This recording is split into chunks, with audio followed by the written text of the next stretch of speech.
A continuación, Tributación de hoy.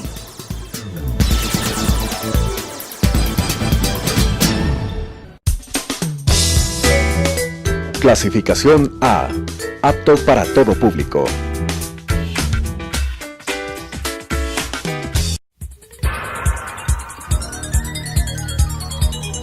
Las opiniones vertidas en este espacio por la producción y dirección del programa son de exclusiva responsabilidad de sus autores y de quienes intervienen en ellos.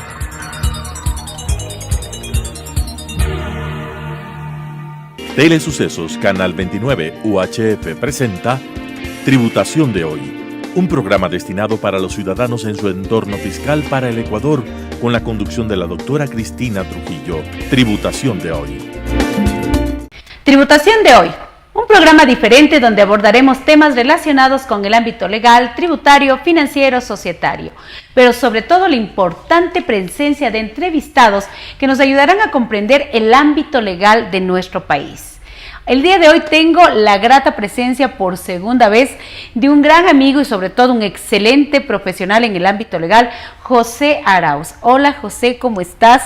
Bienvenido a tu casa, Tributación de hoy. Para mí, como siempre, es un gusto, un privilegio tener profesionales de tu experiencia. Conozco muy de cerca lo que tú haces y definitivamente para mí es un privilegio que el día de hoy nos acompañes. Bienvenido José, esta es tu casa. Hola Cristina, igual muchas gracias por la invitación, siempre un gusto poder acompañarte y conversar un poco de los temas de actualidad. Oh, mira José, qué interesante el día de hoy poder compartir con nuestros contadores, nuestros financieros, nuestros representantes legales, con el ámbito empresarial, con este ámbito tan importante que nosotros queremos es compartir lo que nosotros hacemos en Tributación de hoy. Muchas preguntas me hacen sobre lo que es el lavado de activos y sobre todo relacionado con una profesión como la de los contadores. Y en general, un tema que hoy lo estamos escuchando, lo estamos mirando en televisión y sobre todo quisiera que las personas en el ámbito contable y financiero tengan clara para establecer incluso cuál es su marco regulatorio, cuáles son sus obligaciones y en términos generales y sencillos qué deben hacer y qué no debemos hacer. Bienvenido José, y el tema de hoy es lavado de activo para los contadores. Perfecto Cristina, agradeciendo tu introducción, sí creo que es importante determinar de dónde nace el origen del lavado de activos. O sea, esto no es un tema tan nuevo en el mundo. De hecho, los piratas cuando robaban las fortunas de los barcos o recaban barcos en alta mar, tenían que de alguna manera limpiar el resultado de ese asalto, de ese robo. Entonces, mira, desde antes hacía las cosas mal, ¿no? Desde la etapa medieval, podríamos llamarlo así en el punto de la historia. Después la palabra lavado puntualmente nace en Estados Unidos en la época de 1920, si hablamos más o menos hace 100 años. ¿Por qué? Recuerda que en Estados Unidos estuvo prohibida la venta de licor. Al Capone. Al Capone nos... La palabra que todo el mundo cree que tenemos en la cabeza, Al Capone licor. Exactamente, entonces el producto de la venta de licor se utilizaba en negocios que eran lavanderías puntualmente, o sea, tenían lavanderías donde normalmente se pagaba con efectivo y donde era fácil introducir después ese dinero a la economía o al sistema financiero. Entonces, siempre que hablamos de lavado, por eso es que nace la palabra lavado después. Y que hoy por hoy hay incluso una película muy, yo creo que de moda en Netflix, si es que lo puedo decir, pero de la lavandería y el tema del lavado de activos. Hay una película muy buena en Netflix que le recomiendo que se pueda ver, que habla un poco de los paraísos fiscales, del lavado de dinero, que se puede ver para ilustrarnos un poco. Después el término se acuña y pasa el tiempo y llegamos a la década de los 70, 80 con el tema del narcotráfico. ¿Ya? Entonces el lavado nuevamente empieza a tener un boom con las actividades que se utilizaban para introducir ese dinero en la economía producto de actividades ilegales. Entonces el lavado, ¿cómo lo podemos definir? Como una actividad que busca la introducción de activos, bienes, muebles, inmuebles, dinero en una economía o en el sistema bancario de un país producto de alguna actividad ilegal, ilícita o de alguna actividad oscura, podríamos llamarlo. O sea, si queremos ponerle nosotros como un tema de un concepto es aquello que tiene un origen ilícito para meterlo en actividades lícitas. Exactamente, o sea, para poder justificar un origen que en principio es ilícito, ¿ya? Y puede ser ilícito producto de alguna actividad delictiva o prohibida, como el caso del licor que hablamos en Estados Unidos, o podría ser tal vez un dinero que no sea tributado, por ejemplo, que no necesariamente tiene un origen de narcotráfico, pero también es un origen ilícito, la defraudación tributaria. Exactamente, pero que en su consecuencia yo traté de evitar un tributo y por ende no lo declaré. Entonces, en un estricto sentido más amplio, podríamos determinar que hay varias modalidades del dinero que se trata de ingresar, o de dinero sucio, podríamos llamarlo así, que se pretende lavar en la economía. En nuestro país, ¿cuál es el marco regulatorio legal que se tiene para, en cierta manera, controlar y evitar este lavado de activos, y que a posterior, en el transcurso de la entrevista, mirás diciendo las responsabilidades que tenemos, pues las personas, los sujetos, los ciudadanos, las empresas, en este problema que yo creo que es a nivel mundial, el hablar de lavado de activos? ¿Cómo está el marco regulatorio ecuatoriano vigente en nuestro país? Eso es importante también conocer y aclarar. El lavado de activos en Ecuador está regulado por la Junta de Política y Regulación Monetaria y Financiera, que es el organismo que emite la regulación general. Es como la banca o como cualquier otro sector, tiene una regulación emitida por un ente regulador. ¿Quién conforma esta Junta? La Junta está conformada principalmente por miembros del Ejecutivo. Ok. Miembros del Ejecutivo. Ellos hacen la regulación general. Posteriormente, cada uno de los sectores regulados tiene un organismo de control. Por ejemplo, en los bancos, organismo de control es la Superintendencia de Bancos. En el caso de cooperativas es la Superintendencia de Economía Popular y Solidaria.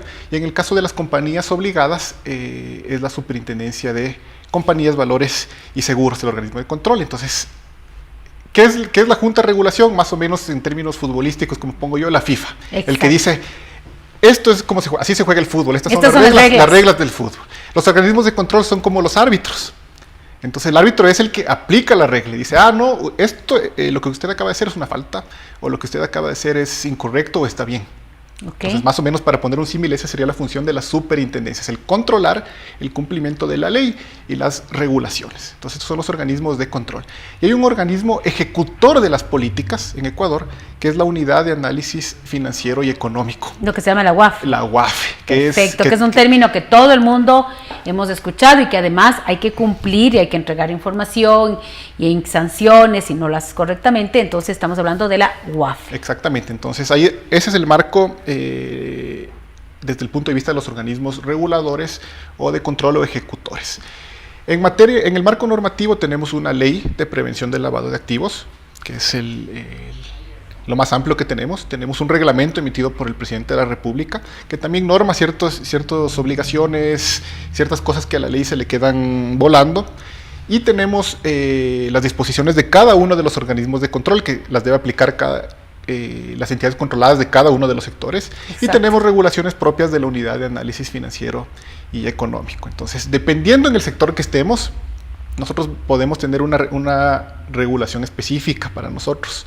¿Ya? Por eso es que es importante lo que tú me comentas, los contadores. ¿Ya? Que es el tema que hoy día de hoy queremos abordar, pero con lo que tú me dices, estamos hablando que nuestro país ha generado estructura, hablemos de instituciones, de organismos, de esta junta, y hemos generado también estos cuerpos legales que ayuden a prevenir y a controlar el lavado de activos en nuestro país. Entonces, en tu opinión jurídica, ¿crees que hemos avanzado como país en este tema? Por supuesto, el país ha ido avanzando en el transcurso de los años. De hecho, la normativa cada vez es más específica. En la actualidad ya se exige un cumplimiento de prevención del lavado de activos para las empresas del sector real, no para todas, pero ya vamos a ver un poquito los sectores obligados que antes no se exigían, y normalmente relacionados a ciertos sectores donde todo el mundo decía, bueno, es un sector donde puede haber mucho dinero en efectivo, donde no hay mucho control, etc. La banca siempre ha sido controlada. A pesar de que tiene un control tan grande, vemos que a veces hay casos que pasan y decimos cómo pudo haber pasado, en qué falló el banco, cómo se dieron. Y tú tuviste un puesto muy interesante, muy importante, tú fuiste una autoridad dentro de la banca y como tú dices, nuestra banca tiene estos controles que antes del resto de sectores no lo teníamos y que ahora ya lo tenemos. Y tú dices, ¿cómo se le puede haber pasado a la banca?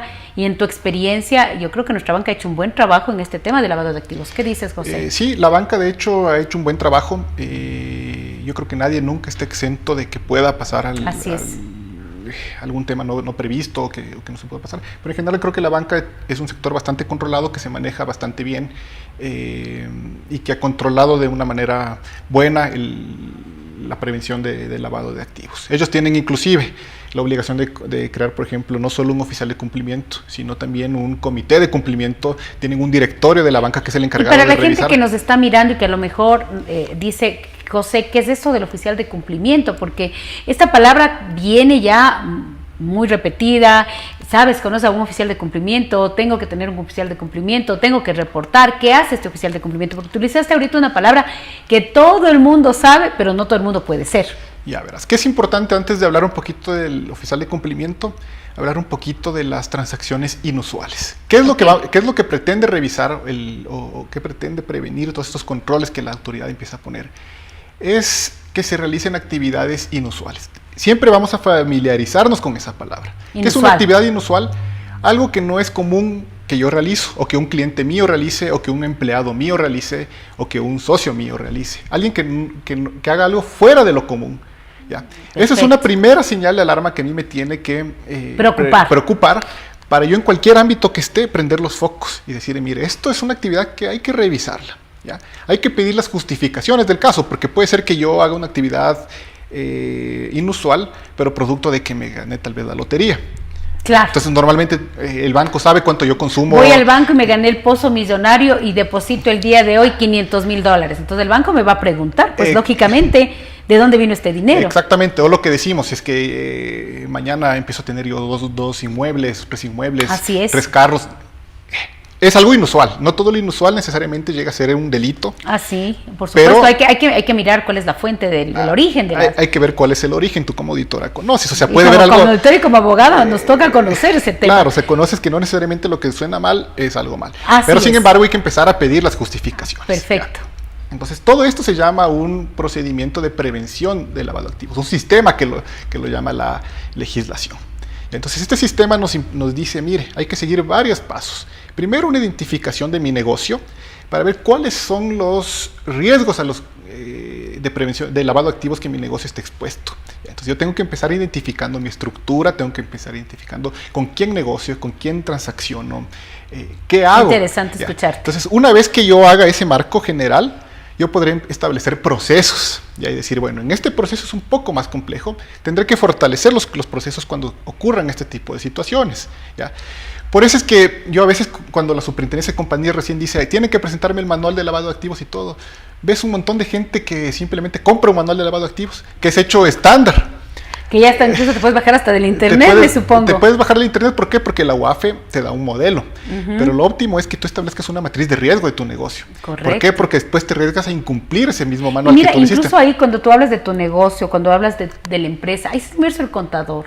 Y el contador tiene que conocer muchas cosas. Por ejemplo, escucharte a ti, yo como contadora, como abogada, digo, mira qué interesante, ya voy haciéndome yo mismo en mi cabeza una matriz. Tengo que conocer mi negocio, mi objetivo, mis procedimientos, con quién compro, con quién vende, las cosas inusuales que pueden pasar. Y eso también es un tema de conciencia de lo que puede tener un contador y que tiene que estar pilas. De hecho, el contador es importante, ¿por qué? Porque dentro de esta estructura de prevención de lavado de activos, ya vemos que hay una obligatoriedad de hacer una estructura, una matriz de riesgos, un manual de prevención del lavado de activos que evidentemente tiene que contener todos estos procesos, cómo se hacen los formularios, cuándo tengo que preguntarle a un cliente por qué de esta transacción, cuándo tengo que preguntarle a mi accionista por qué de esta inversión, etcétera, etcétera, etcétera. Y dentro de esas obligaciones está el poner un oficial de cumplimiento. ¿Quién es este oficial de cumplimiento? Es la persona encargada de revisar que todo este plan de prevención del lavado de activos o que todo este sistema se cumpla. ¿Ya? Es el encargado de guiar a todos los funcionarios de la compañía para garantizar el fiel cumplimiento de estos pasos que te he mencionado. Entonces esta persona es importantísima. Importantísima, con lo que tú acabas de decir, es la que realmente va a mirar que todo el marco regulatorio y que la realidad de la compañía se adapte y se cumpla. Y de hecho es la persona que va a analizar caso por caso cualquier situación que pueda tener el carácter de inusual. ¿Ya? Y de hecho, tiene que revisar y de ser el caso, tiene que generar los reportes de que vamos a hablar un poquito más adelante. Perfecto. A la unidad de análisis financiero. ¿Quién nombra este oficial de cumplimiento? ¿La compañía? ¿Tiene que estar calificado en dónde? ¿En la Super? ¿En la UAFE? En todas las compañías, llámese bancos o llámese sector real o llámese aseguradoras, el oficial de cumplimiento tiene que ser nombrado por alguien. En los bancos, normalmente por el directorio, en las compañías por la Junta General de Accionistas. Perfecto. ¿Por qué es importante la figura del contador? porque la reglamentación puntual para las compañías obligadas, eso me salté un poquito que voy a regresar, tiene que ser o un contador, o sea, el oficial de cumplimiento tiene que tener el título de contador, de economista o de ingeniero comercial. ¿Ya? Puede ejercerle esa función una persona que tenga un título distinto, siempre y cuando pida una autorización a su organismo de control y a la unidad de análisis financiero. Importante lo que tú dices, incluso para que las personas que hoy nos están mirando, y que te digo que puede ser incluso hasta una oportunidad de trabajo, lógicamente bien capacitado, bien instruido, pues un contador puede ser oficial de cumplimiento, que también es importante, que no solo es saber lo que debo hacer, sino que también es una oportunidad de que puedan generar estos servicios de oficial de cumplimiento. Exactamente, el tema es que yo creo que por un tema de costos, las compañías normalmente irán a nombrar a su contador como su oficial de cumplimiento. O sea, no voy a contratar un oficial externo probablemente. ¿Y lo puede ser el contador oficial de cumplimiento? Puede ser mi contador, mi oficial de cumplimiento. ¿Qué tiene que hacer para poder calificarse? Tiene que seguir un curso en la unidad de análisis financiero y económico, que normalmente es virtual. Ya. Tiene algunas horas en las que le capacitan, etcétera, etcétera, y le dan una certificación. Y tiene que inscribirse o calificarse en su organismo de control respectivo. En este caso, si yo soy el contador de una inmobiliaria, me califico en la superintendencia de compañías. Si es que voy a ser un oficial de cumplimiento en un banco, tendré que calificarme en la superintendencia de bancos con los requisitos que cada una de las superintendencias me establezca. Clarísimo. Exactamente. ¿Cuáles son las compañías o los contribuyentes que debemos estar bajo esta normativa de control de lavado de activos y con todo lo que viene, el oficial de cumplimiento, los reportes, los manuales? ¿Quiénes somos? ¿Quiénes estamos obligados? A ver, la ley de prevención del lavado de activos nos establece como obligatorios que tienen que tener un oficial de cumplimiento y hacer estos reportes los bancos, cooperativas, de crédito, perfecto, aseguradoras, intermediarios de seguros. Tienen en el sector real las personas que hagan intermediación inmobiliaria, las que se dediquen a la construcción, las que vendan vehículos, lógico, notarios, registradores de la propiedad, aquellos que hagan canje de divisas, aquellos que envíen paquetes al exterior, los que vendan joyas, las agencias de viaje. Entonces, estamos hablando de que en términos generales, quienes de alguna manera estén expuestos al tema del dinero en efectivo. Exactamente.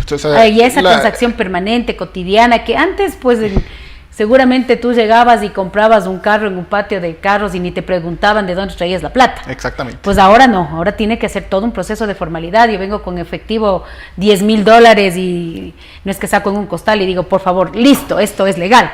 Se tiene que tener un montón de cosas importantes. Y de hecho, el hecho de que el dinero se mueva en efectivo sí es un factor que te debería llamar la atención. Por o sea, supuesto. No es normal que alguien venga con $5,000, $10,000 totalmente en efectivo, es algo que pueda justificar. Incluso porque por ley tributaria, tú porque eres especialista también en el área tributaria, porque yo sé que tú eres muy bueno en varias áreas legales, tú sabes que tenemos un sistema que se llama bancarización. Exactamente. Dentro de los requisitos formales que establecen la ley, el reglamento, resoluciones de que toda transacción tiene que estar bancarizada. Entonces, medio que inusual que estés con tu maleta de plata y por favor.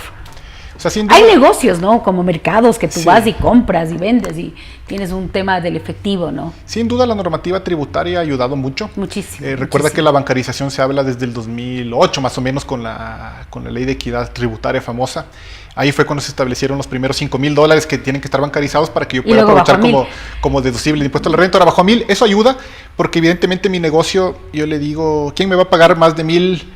Si es que no va a ser deducible para su impuesto a la renta. Mira, Pepito, en este momento voy a hacer un aviso muy, pero muy importante, porque hablar contigo es realmente meternos a temas y lo haces con un lenguaje tan sencillo que realmente nos vamos tranquilamente a hacer la etapa 2 de nuestro programa.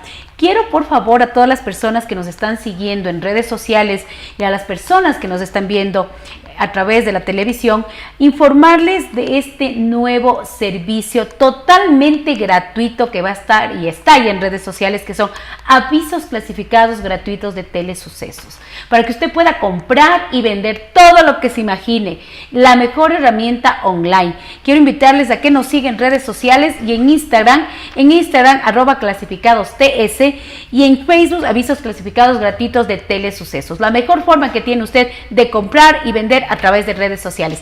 Pepito, continuemos. Entonces, como te decía, la normativa tributaria sin duda ha ayudado a reducir un poco las transacciones en efectivo. ¿Por qué? Porque el que paga en efectivo sobre los $1,000 en este momento sería un gasto no deducible. Arriesga un gasto no deducible y ya le trae complicaciones en su parte. Y mira que incluso el tributaria. SRI con el tema de todos estos procesos de empresas fantasmas inexistentes, una de las mejores herramientas es la bancarización. ¿Qué riesgos está expuesto el contador en un tema de lavado de activos? Esa es la parte dura del programa, pero hay que decirlo. Sí. Hay que decirlo y decirlo claro. ¿Qué riesgos podemos tener? A ver, si el contador llega a ser designado como un oficial de cumplimiento, siempre hay que recordar que el lavado de activos es un delito.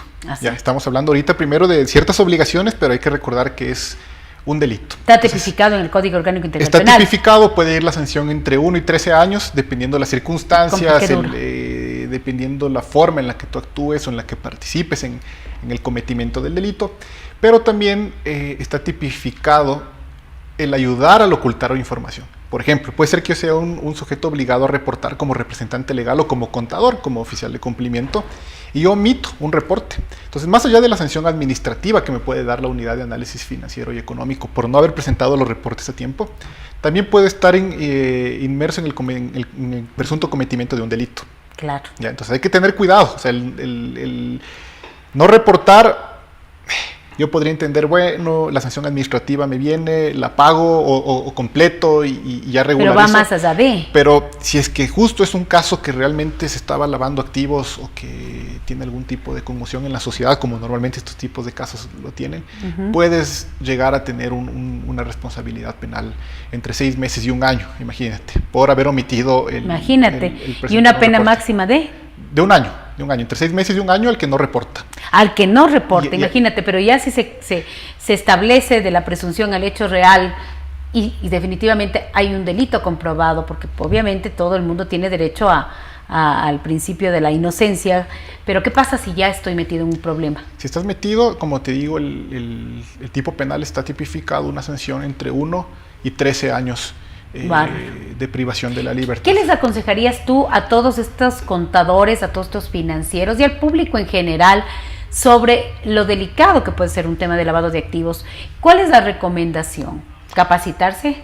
La primera recomendación es capacitarse. Como les digo, hay veces que por el hecho de solo cumplir algunas obligaciones, uno contrata y dice, a ver, hágame un manual, yo lo apruebo en la junta de accionistas, el representante legal no sabe ni siquiera qué obligaciones tiene. Ya que está expuesto.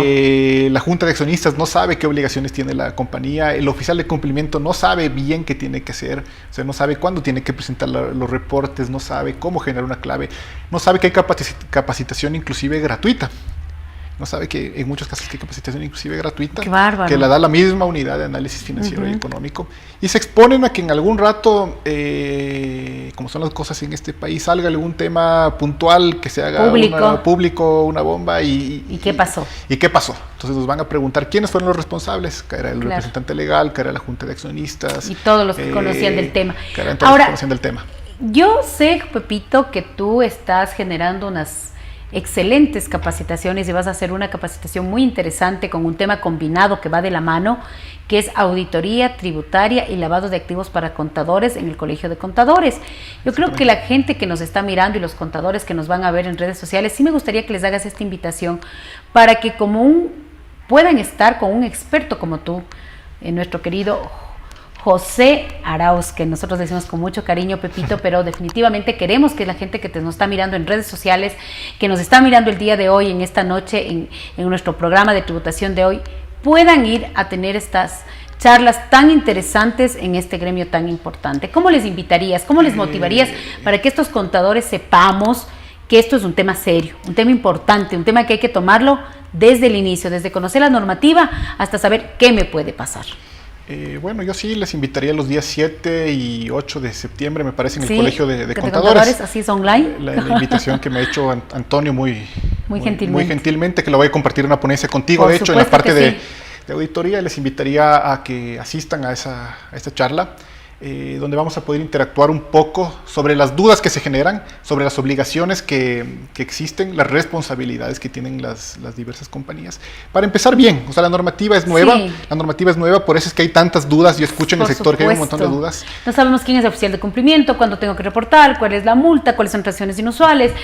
Y incluso, te comento algo, incluso hasta en las firmas de auditoría, debo, no debo, porque soy una compañía que tengo una actividad específica y mi objeto social principal no está, pero era la otra, y hay dudas. Y yo he tenido que recurrir a ti, incluso para consultas especializadas sobre el tema de por requerimientos de mis clientes. Voy a dar una primicia además. Sé que estás como uno de los invitados también principales para un mega evento internacional que se va a llevar a finales del mes de septiembre, que se llama Tributa Ecuador. Y sé que estás invitado con parte de tu estudio jurídico. También quisiera que les hagas una invitación, ahora que estamos aquí en el programa, para que nos acompañen en ese evento internacional Tributa Ecuador, que tiene a los mejores expositores legales y tributarios del país. Un evento sin precedentes, nunca visto en nuestro país. Sí, de la misma manera estamos invitados a ese evento. Yo trataré un poco igual de la parte del lavado de activos en mi ponencia, un poquito más desde la perspectiva legal. En el Colegio de Contadores lo haremos un poco más desde el punto de vista obligacional. Perfecto. Y también hablaremos un poco de la responsabilidad posterior. O sea, ¿qué pasa en lo que acabamos de comentar? ¿Qué pasa si incumplo? Cómo es el proceso penal, cómo son el proceso administrativo sancionador, qué puedo hacer para defenderme, etcétera, etcétera, etcétera. Entonces, qué maravilla. Desde ya quedan invitados también a miren a ese todas evento. las personas que nos están viendo en nuestro programa, en nuestro espacio, en redes sociales, y que el tener estos expositores, estas personas que nos ayudan a comprender nuestro ámbito legal, y cuando Cristina dice la frase, este es un programa que trae a los mejores expositores, es porque definitivamente es así. Se trae a los mejores expositores para que nos ayuden a entender. Todas las personas que nos miran, contadores, financieros, gerentes, sociedades, personas naturales, que nuestras obligaciones en el ámbito jurídico son obligaciones reales, en el ámbito laboral, en el ámbito societario, en el ámbito financiero, y hoy en este tema tan importante. Mi estimado José, el tiempo se nos acorta. Quisiera que tú nos ayudes, por favor, con un mensaje final, ya despidiéndote de este programa tan interesante y recordándole que este es un tema serio, no solo para los contadores, para todas las personas en general. Quisiera que nos mandes un mensaje final, te despidas de esta audiencia, que todos los miércoles a las 8 de la noche nos siguen en Telesucesos, Tributación de Hoy, y luego las réplicas en redes sociales. No, muchas gracias, Cristina, nuevamente por la invitación. Encantado de seguir conversando. Creo que estos espacios son buenos para poder destrabar ciertos nudos que hay en general sobre ciertos puntos.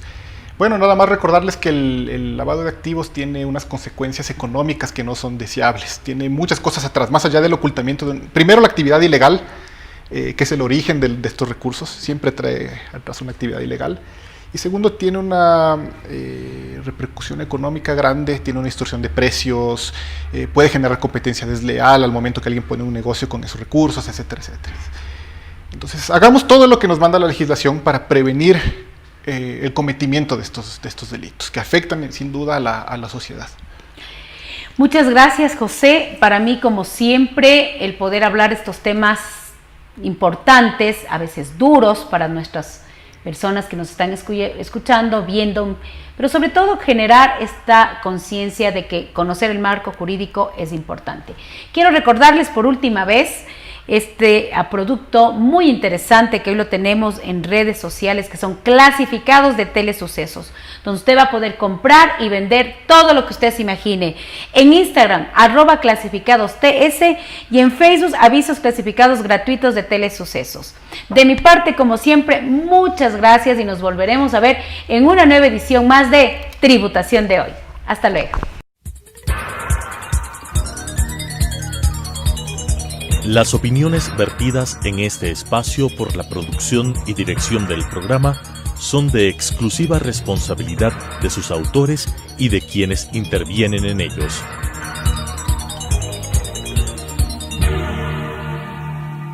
Telesucesos Canal 29 UHF presentó Tributación de Hoy, un programa destinado para los ciudadanos en su entorno fiscal para el Ecuador, con la conducción de la doctora Cristina Trujillo. Tributación de Hoy.